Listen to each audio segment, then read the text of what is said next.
Window Youth, écoutez-moi. Window Youth, Window Youth, regarde-moi. Hello, everyone. Thank you for joining us today during our podcast. Today, we will be talking with Ruby, who is a coach and a finance officer.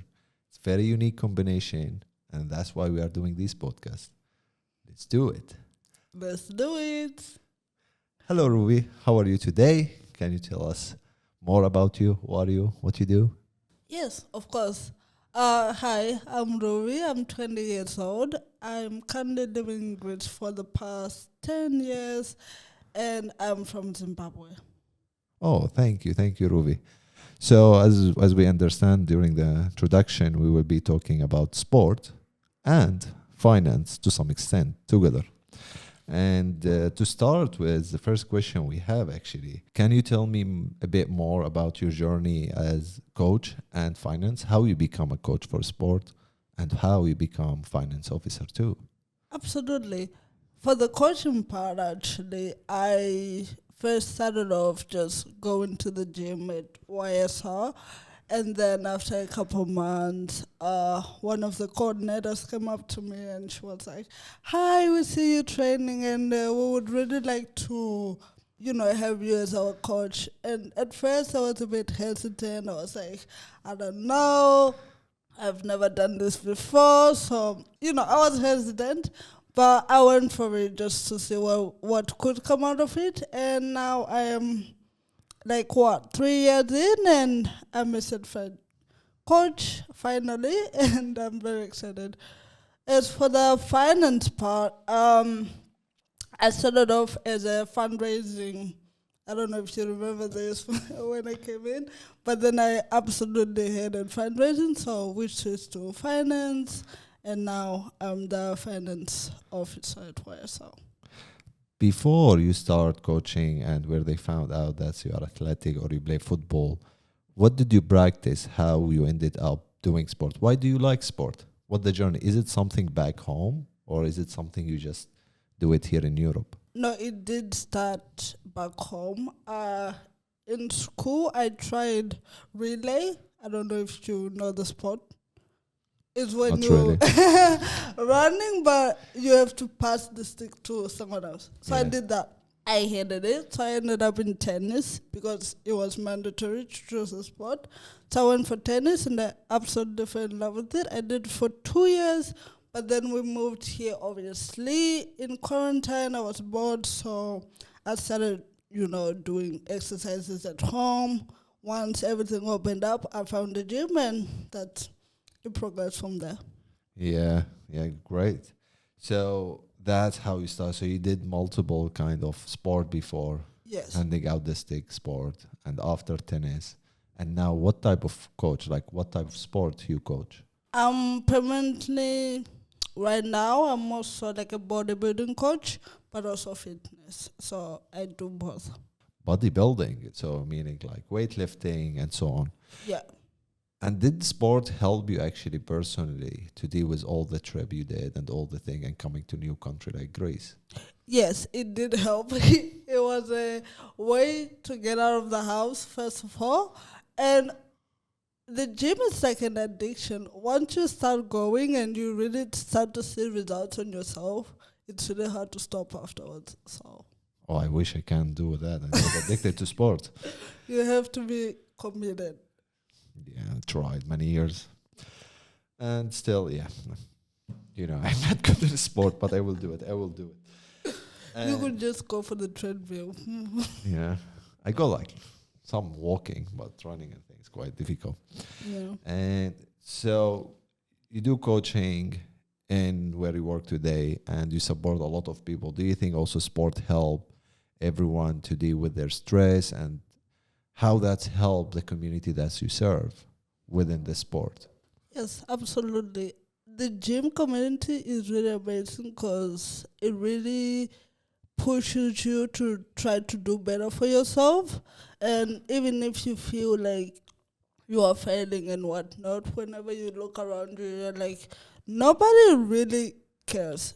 It's a beautiful community because there will always be somebody there to push you and like lift heavier or something, and it really like grows your self-confidence in a way. Yeah.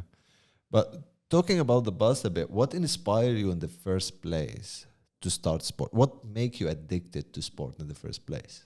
In the first place, it was kind of mandatory, as I said, in school. So, like, I had no other choice but to do sports. But afterwards, I saw it as a way to, like, improve myself. And that's why I stuck to it. That's why I'm more committed to it now. Great. I mean, still sport is hard kind of career to develop. I think that's why you study finance. Yeah. That's why you do finance. How do you balance between being sport coach and finance officer? I like to think of finance as more like my full-time commitment, full-time job. And then the gym is just, it's a hobby. It's not really, I don't see it as a job for me. It's more so a hobby that I can go to, get my mind off things, and just be in community with people. So, yeah. Nice. And that's actually lead me to the next question. So how your day look like? So start waking up in the morning, getting your vitamins, walking around, breakfast, if you have breakfast, obviously. And after, how the day look like between coaching and finance? Well, currently I'm coaching only 3 times a week. So my days are quite different usually. But for the most part, the morning is more dead. More like quiet or slow? Yeah, the mornings are more quiet and it's more finance focused. I'm on my laptop a lot and I'm just, sat on a fucking chair for like hours on end. And more so in the evening, it's more like, okay, it's time to go now. We're going to go to the gym. We're going to have fun. As for breakfast, I'm really bad at this. Breakfast for me means eating at 1 p.m. So that's my breakfast. I should really be getting in my protein take, but I'm really bad at that. So it's coming from the coach. Breakfast not that important. No, it is important. I have a bad habit. Okay. See, I booked the bear there. Don't do what I do what I say. Okay, that's a very big statement. I will write it down under this podcast. Don't do what I do what I say. Okay, that's great. Gina, please record that again. And cool. So some days you focus on fully working, finance, doing some sport, and some days differently. What another sport you do on your own? On my own, I recently picked up swimming. Can you tell us more about it? I think I'm addicted. I have really amazing coaches, so that makes me want to go even more and more because, if you don't vibe with your coach, it's going to be really hard to get out of bed. But I really love it, honestly. Yeah. It's really fun. How many times you do swimming? 3 times a week. 3 times a week. I know it's a bit excessive, but I really love it. Wow. Now I want to ask how your day look like. From morning you start finance, coaching, swimming. When do you go out? On the weekends. Okay. Hard working week after a reward in the it's weekend. all about balance. Great. So what reward are you getting, or you feel like satisfaction when you do sport? Like, how do you feel like satisfied? What the rewarding of coaching, swimming, doing all the things? I mean, I know finances can be a lot of working alone. Laptop can be a bit boring, but it's important. But like, what the reward of doing all these things together at the end of the month? How do you feel? Well, they kind of split up. For the coaching part, my reward is mostly when my students come up to me, they're like, Ruby, I cannot feel my legs. I'm like, okay, I did a good job then. Because I know you're in pain and no pain, no gain. So that's my reward. That I really, it does something to me when I hear someone say that. I'm like, yes. For the finance part, I don't really have a reward. I would say it's more so Like I'm just here existing, doing it. But definitely when I go on vacation, that's when I feel most of the reward. And for swimming is that I get to see my best friend. Oh, nice. Yes, we go together now. So Oh, it's very nice. You have body for swimming. It's really cool. So yeah, so now we'll talk about challenges. Like we talk about all these things being nice, funny, and happy, and you get a lot of reward about it. But what challenges do you face when it's come to balancing all these out?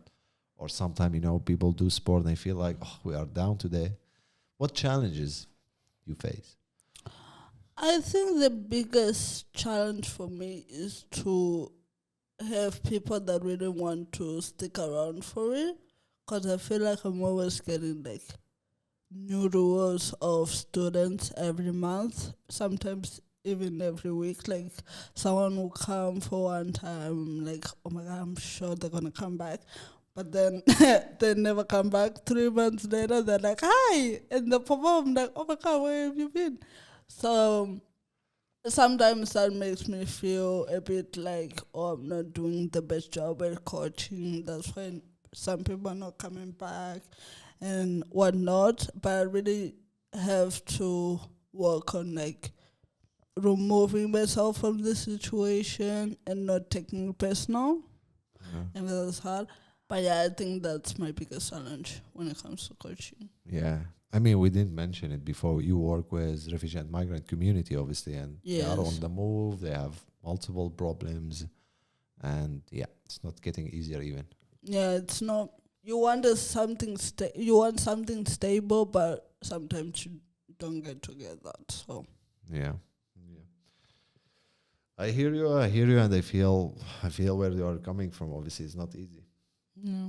And so these kind of challenges, but we mentioned that you were doing sport back home and things. How the sport culture in your country? Is it like it's equal for men and female? Is it like everything settled? Because it's like in my country in Syria, you have way more men going to play football and things than women. What do you comment on that?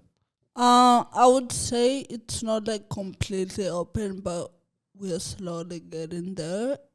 As I said before, they've really done a great job of like mixing the women and men in sport, because from a really young age, from like elementary school, it is mandatory to pick a sport, and the good thing about it is you get to pick one. It's not just like thrown upon you.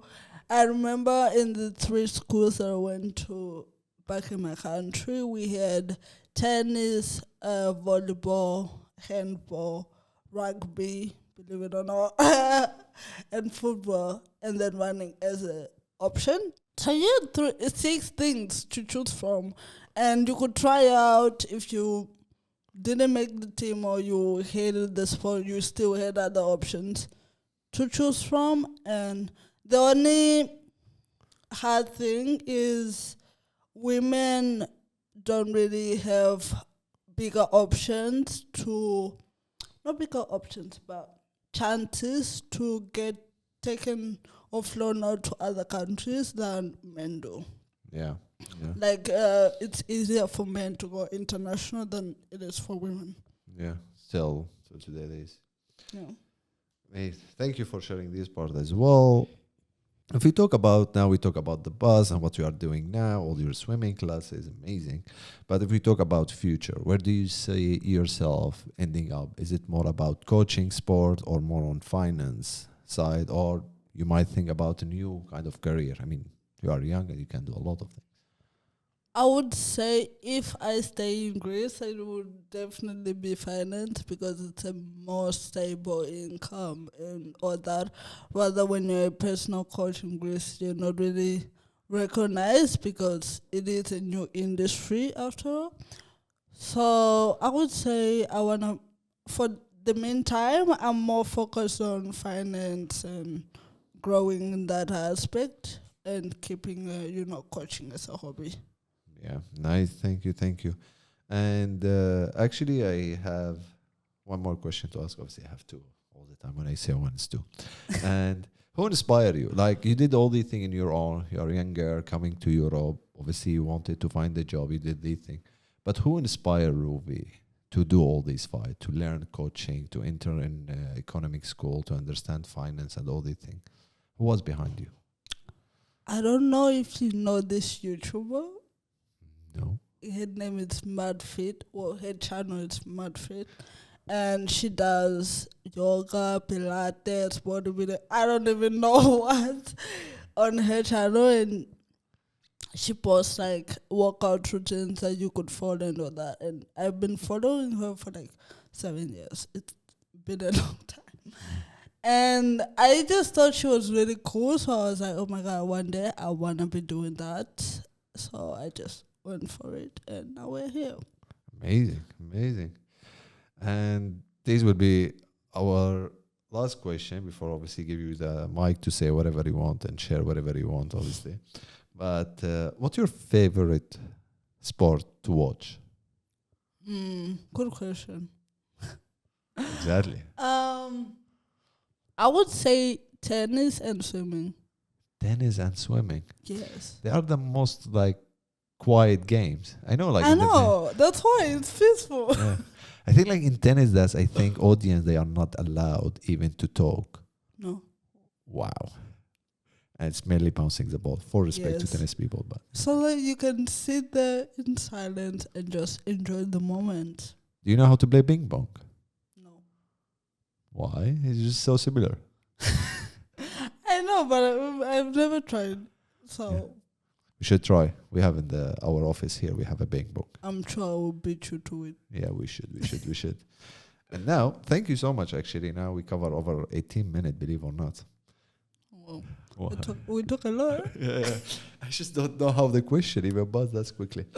And now, anything you want to share about sport, finance, your work, anything, it's your space. Obviously, everything will be cut, and Gina will fix it. But anything you want to share, I know that you have channel. If you want to mention it, YouTube. I know you are trying to do something there. Yes. I have a YouTube channel. It's called Ruby Batienga. I have 5 videos on the sofa, okay? How many? Slow, 5.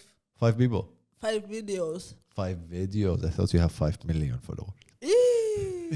It's a dream. It is a dream. You don't need to work at finance Soon. if you get that. Yes, that's what I'm saying. Soon I'll be there, but not yet. So go follow my YouTube channel. I'm really trying to grow it. Another thing I want to mention is go to the gym. You will not regret it. You never regret a workout. I will start there. And maybe you meet your best friend over there. Or the love of your life. You Oh, never wow. know. Getting married already. Not for you. For anybody else that's single. Thank you so much, Ruby. You're welcome. And thanks everyone for listening to us. And thanks for Gina, who will be cutting, editing all these things. I don't know how she Footage. does it. And thank you. Bye. Bye.